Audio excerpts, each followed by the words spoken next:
In this video we're going to have a look at what we should do in the set position and also for the first 2 steps out of the blocks. In the set position we are looking for a number of key angles and positions to ensure that we're in the most powerful position to start. If the blocks are set up correctly, which we covered in a previous video, then going into the set position we are looking to get 90 degrees in the front leg at the knee. If this works correctly, then the back leg will be approximately 120 degrees. Our arms should be vertical and just over shoulder width apart. We should be on our fingers, so our shoulders are a touch higher than they would otherwise be, rather than the palms of our hands. With the vertical arms, this is so that we can create a good pressure into the blocks. We are not leaning forwards or backwards.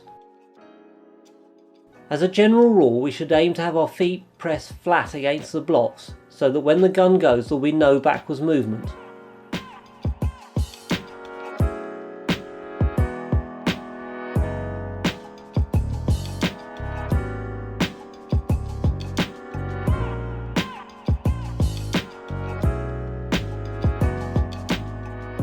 If an athlete is particularly strong, then occasionally it's desirable to have a very small gap to allow for a bit of extra stretch shortening in the Achilles between the heel and the block.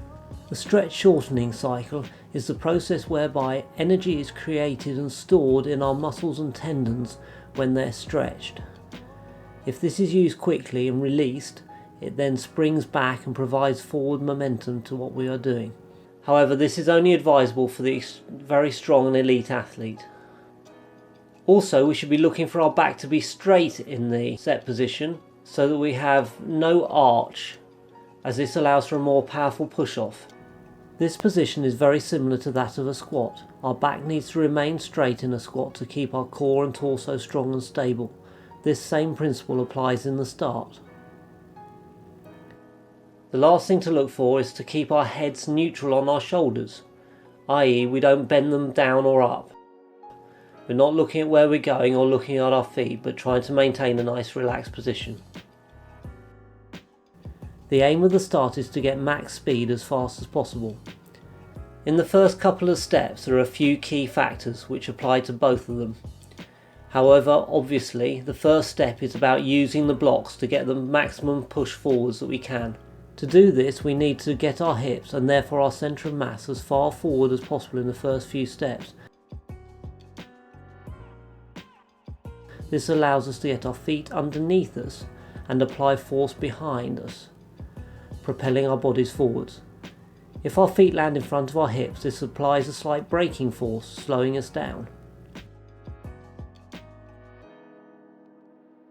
Fully extend at the front leg, achieving triple point extension through the hip, knee and ankle. Simultaneously, the back leg should drive through fast.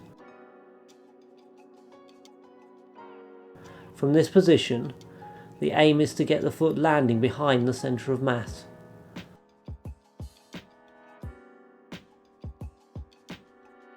Pull the back foot down and back as fast as possible in a thigh popping action.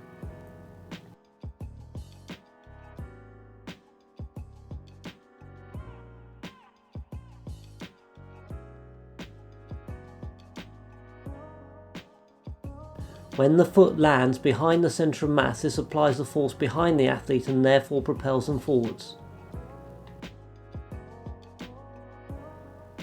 Most athletes will fully extend our legs into triple point flexion, which means the full extension of the ankle, knee and hip.